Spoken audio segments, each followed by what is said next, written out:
everyone, I'm Teacher Al. Welcome to my channel. Today our topic is about finding the roots of quadratic equation by extracting square roots. Hindi lahat ng quadratic equation ay magagamitan ng extracting square root. Depende lang yun sa given. Kailangan ma-analyze mo na. Tulad dito, 49 is a perfect square, so pwede siya magamit ng extracting square root. And 72 divided by 2 equals 36. So 36 is a perfect square, pwede. 100 is also a perfect square. So, pag nalaman natin na pwede sa extracting, so magsasolve na po tayo. Okay? Equals first, then transpose to the other side of the equation, and negative 49 becomes now positive 49. Then x squared, just copy. Then we're going to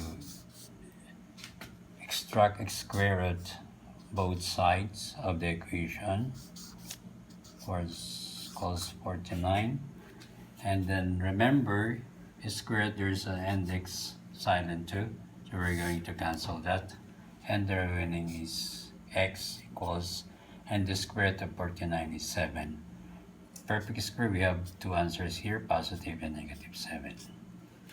That's now our answer for the roots of quadratic equation. We have positive and negative 7.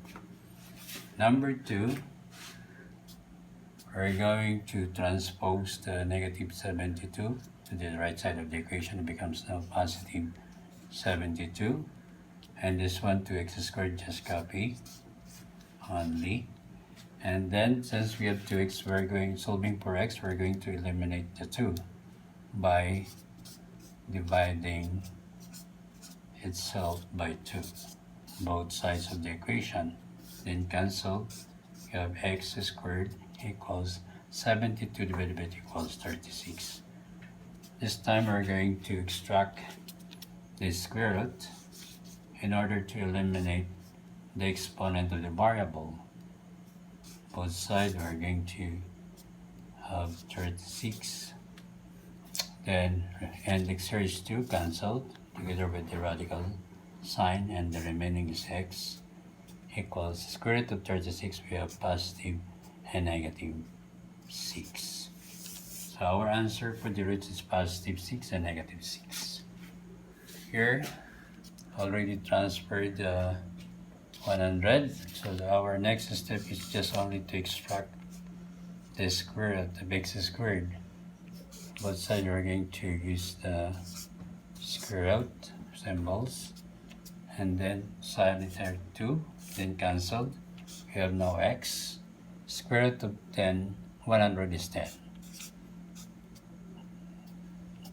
So our answer is, for the roots of the quadratic equation, is positive 10 and negative 10.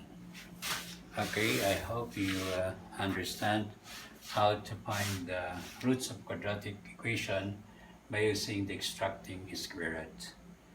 Okay, don't forget to subscribe, like, and share.